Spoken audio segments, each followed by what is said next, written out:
Assalamualaikum warahmatullahi wabarakatuh. Perkenalkan, nama saya Lisa Khairiani, mahasiswa PPG Prajabatan Universitas Ahmad Dahlan dengan program studi bimbingan konseling. Kali ini saya akan menampilkan video praktek bimbingan kelompok dengan tema prokrastinasi akademik. Selamat menyaksikan. Baik, bismillahirrahmanirrahim. Assalamualaikum warahmatullahi wabarakatuh. Waalaikumsalam warahmatullahi wabarakatuh. Gimana kabarnya semuanya? Alhamdulillah. Ada yang lagi sakit? Ada, Bu. Oke, semoga lekas sembuh ya. Baik, sebelumnya Ibu ucapkan terima kasih kepada anak-anak Ibu yang telah menyempatkan dirinya buat hadir dalam kegiatan kita pada hari ini adalah bimbingan kelompok. Oke, mungkin sebelum kita memasuki kegiatan kita, langkah baiknya kita berdoa terlebih dahulu. Berdoa dimulai. Oke, berdoa selesai. Oke, sebelumnya udah pernah dengar dengan bimbingan kelompok? Barusan Ibu dengar. Oh, barusan dengar ya. Oke, jadi sebelumnya belum pernah ikut bimbingan kelompok ya? Belum. Oke, jadi apa sih sebenarnya bimbingan kelompok itu? Bimbingan kelompok ini adalah sebuah layanan dari bimbingan dan konseling untuk meningkatkan kemampuan berkomunikasi, khususnya kemampuan kita dalam bersosial. Selanjutnya Ibu jelaskan juga ya, tujuannya itu yang tadi Ibu sampaikan untuk meningkatkan kemampuan komunikasi, dan juga kita akan membahas sebuah topik yang mana topik itu aktual yang akan kita bahas nantinya untuk lebih dalam lagi.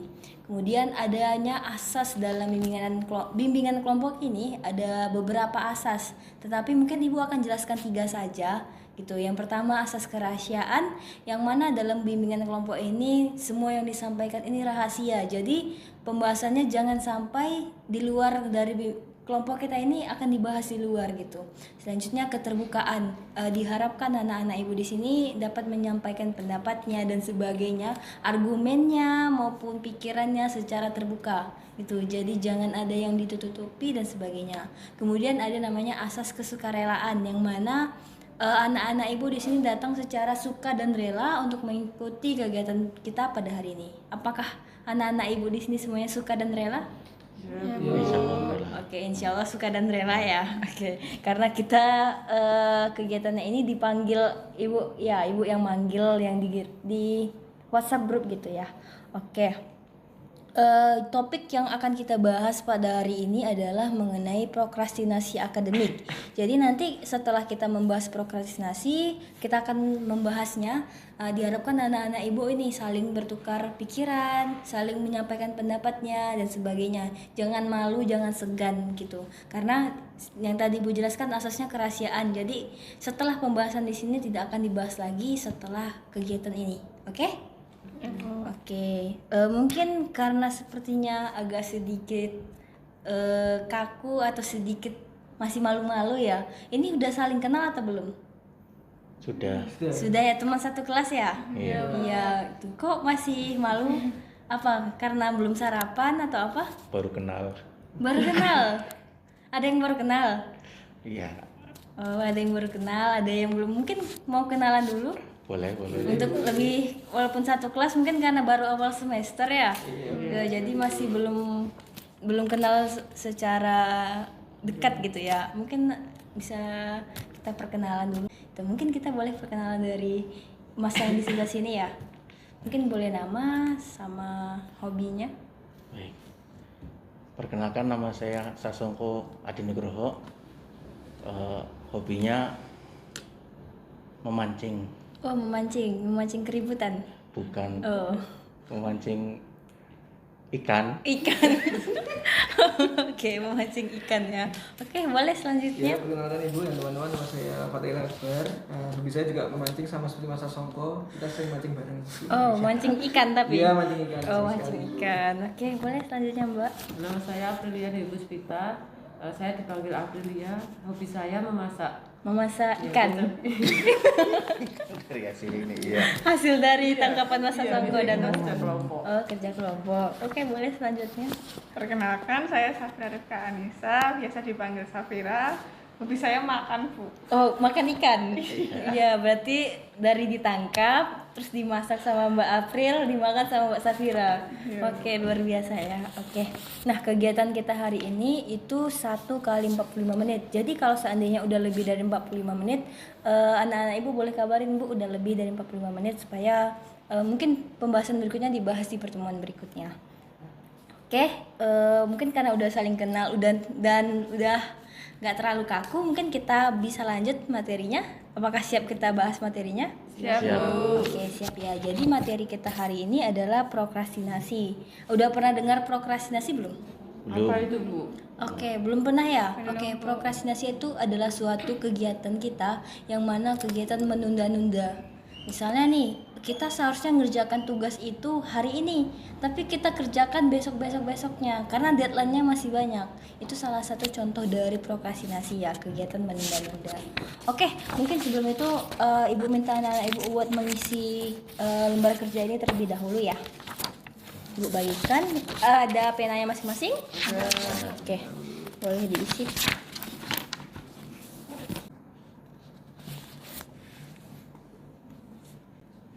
Oke, sudah.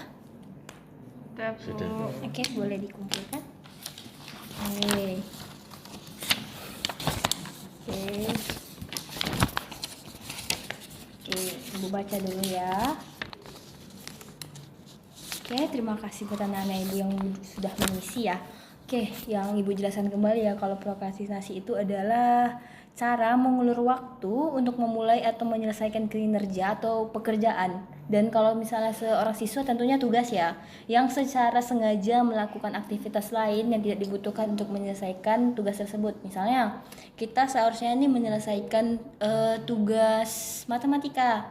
Nah, malam ini deadline-nya itu besok. Nah, kita malah saat mau mengerjakan tugas itu kita malah main HP, malah buka TikTok, malah scroll TikTok, malah buat video TikTok. Yang seharusnya kita tuh fokus dulu mengerjakan tugasnya. Oke, Ibu ada video nih. Nanti kita saling menyampaikan pendapatnya masing-masing. Oke. Jadi menurut nih ada videonya tadi ya udah dijelaskan. Sudah terlihat jelas ya bentuk dari yang dilakukan mbaknya ini ya. Ada yang mau jelasin nggak apa yang dilakukannya dan kenapa dia seperti itu? Ayo, siapa?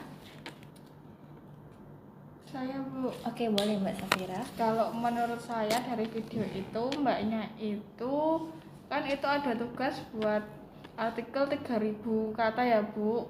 Nah, itu mungkin menurut dia itu terlalu berat, terlalu sulit, jadinya dia melakukan hal lain kayak gitu buat mendistraksi biar merasa refresh terlebih dahulu, jadi malah ketunda terus kayak gitu. Oke, seperti itu. Oke, terima kasih Mbak Safira, benar ya yang dikatakan, benar banget. Jadi mungkin menurut mbaknya di sini tadi tugasnya tuh sulit sampai dia melakukan aktivitas lain rupanya keterusan gitu. Terus apa sih sebenarnya dampak dari dia sering melakukan kayak gini? Ada yang mau jelasin? Ya, boleh Mas Akbar. Mungkin tugasnya jadi terbengkalai ya, karena waktunya terbuang sia-sia kan untuk melakukan hal lain yang kurang bermanfaat untuk tugasnya.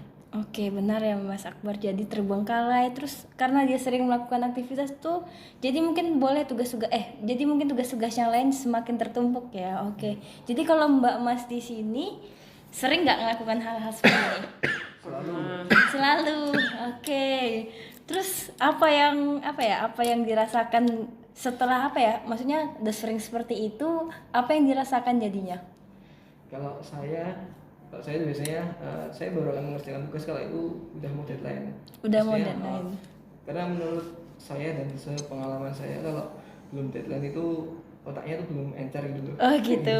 Jadi belum deadline, belum encer. Ada yang lain? Ayo. Sama sih. Sama. Jadi kebiasaan deadline ya. Terus kenapa seperti itu? Mungkin malah Mas Sasongko. Kenapa malah kalau Mas Akbar kan karena menurutnya menunda-nunda tugas jadi encer. Kalau Mas Sasongko kenapa seperti itu? Karena mungkin kurang menghargai tugasnya gitu, jadi menyepelekan tugasnya. Kalau dikerjakan mepet-mepet waktu itu kayaknya bisa, tapi ternyata malah jadi dagar-dagar gitu loh. Jadi gimana? Tergadar-gadar, Apa ya? Tergesa-gesa maksudnya. tergesa-gesa. Nah, Oke. iya. Oke, terima kasih Mas Sasongko. Kalau dari Mbak April sendiri bagaimana? Kalau saya biasanya mengerjakan tugasnya saya tunda-tunda tuh karena kadang ke selambur ke distract sama kegiatan lain Bu, terus nanti aja, masih besok, nanti aja, kayak gitu terus Bu, terus lama-lama udah sampai deadline-nya tergesa-gesa sama kayak Pak Mas Sasongko tadi. Oke, jadi tergesa-gesa ya karena melakukan prokrastinasi. Kira-kira Mbak Mas di sini mau nggak perilaku prokrastinasinya itu berkurang? Mau. Pasti mau ya, gitu. Oke. Jadi Ibu akan jelaskan nih ada beberapa cara ya yang dapat kita lakukan buat mengurangi prokrastinasi. Yang pertama kita itu membuat skala prioritas. Oke, jadi skala prioritas itu seperti apa? Ada 4 tabel. Nah, skala prioritas itu ada 4 tabel yang isinya pertama itu sangat penting dan tergesa, penting dan mendesak. Yang kedua itu penting tetapi tidak mendesak. Yang ketiga itu ada kurang penting dan mendesak, ada yang terakhir tidak mendesak dan kurang penting. Nah itu jadi kita harus bisa nih mengatur mana sih hal-hal yang mendesak. Kalau yang mendesak kan pasti deadline gitu, dan penting itu mungkin pentingnya karena apa, berkaitan dengan halayak banyak, misalnya teman-teman yang lain, atau misalnya jika itu butuh berpikir secara mendalam, itu kan penting tuh. Nah kalau mungkin yang kurang penting ya kita itu masih bisa sedikit santai dalam mengerjakannya. Dan kalau kurang mendesak ya tentunya deadline-nya mungkin masih lama, seperti itu. Kemudian juga menghindari hal-hal yang membuat kita terdistrak. Misalnya saat kita mau mengerjakan tugas itu cari suasana, cari kondisi, waktu yang memang memungkinkan kita buat fokus ke situ. Jangan mengerjakannya itu saat misalnya saat bising, nah di sekeliling kita bising, nah kita juga cari suasana-suasana yang bisa bikin kita fokus dan sebagainya. Kemudian buat motivasi pribadi, misalnya kalau saya ngerjain ini motivasi, dan kalau bisa diiringi sama penghargaan terhadap diri gitu. Jadi saya harus menyelesaikan ini, nanti saya self reward, misalnya saya beli es krim, saya beli minuman favorit saya jumpa dengan teman-teman saya dan sebagainya, hal-hal itu ya. Nah Ibu ini ada tabel yang membantu anak-anak Ibu untuk mengatur skala prioritasnya. Ibu bagikan dulu ya. Oke. Nah ini ada skala prioritas tugas. Nah ini diisi untuk minggu ini. Nah sebagai bahan buat kita jumpa pada minggu berikutnya. Oke, tunggu sebentar ya. Oke. Nah di sini ada penting dan mendesak, kurang penting dan mendesak, penting dan kurang mendesak, dan kurang penting dan kurang mendesak. Silahkan tulis tugas-tugas yang diberikan oleh guru pada minggu ini, mulai dari penting dan mendesak hingga kurang penting dan kurang mendesak, beserta batas waktu pengerjaannya. Misalnya tugas MTK itu deadline-nya kapan, dituliskan di sini. Dan itu menurut dari anak-anak Ibu itu termasuk yang mana, apakah itu penting atau kurang penting dan sebagainya, begitu ya. Oke. Nah ini sebagai bahan untuk kita melaksanakan bimbingan kelompok berikutnya. Oke. Mungkin sampai di sini aja pertemuan bimbingan kelompok kita pada hari ini. Kira-kira ada yang mau menyimpulkan nggak apa yang telah didapatkan tadinya? Yuk, satu orang saja. Boleh saya? Oke, boleh Mas Sasongko. Jadi simbol yang saya dapatkan dari pembelajaran ini yaitu kita dalam menyelesaikan tugas tidak boleh menunda-nunda, karena itu tidak baik. Nantinya di akhir, kalau dikerjakan di akhir tergesa-gesa, hasilnya kurang maksimal gitu. Oke, benar ya Mas Sasongko. Jadi kita jangan membiasakan diri untuk buat melakukan prokrastinasi. Mungkin boleh dari sekarang kita memulai dari langkah-langkah kecil. Salah satu contoh langkah kecilnya ini kita membuat skala prioritas. Oke, mungkin sekian ya kegiatan bimbingan kelompok kita pada hari ini. Mungkin Ibu mohon maaf bila ada kata yang salah selama penyampaian. Mungkin sebelum kita mengakhiri, kita berdoa terlebih dahulu. Berdoa dimulai. Oke, berdoa selesai, Ibu ucapkan terima kasih kepada anak-anak Ibu yang telah menyempatkan dirinya buat ikut kegiatan bimbingan kelompok kita pada hari ini. Untuk selanjutnya kegiatan bimbingan kelompok kita akan bahas di grup WhatsApp saja ya. Oke, mungkin sekian dari Ibu tutup. Wabillahi taufiq wal hidayah. Wassalamualaikum warahmatullahi wabarakatuh. Waalaikumsalam warahmatullahi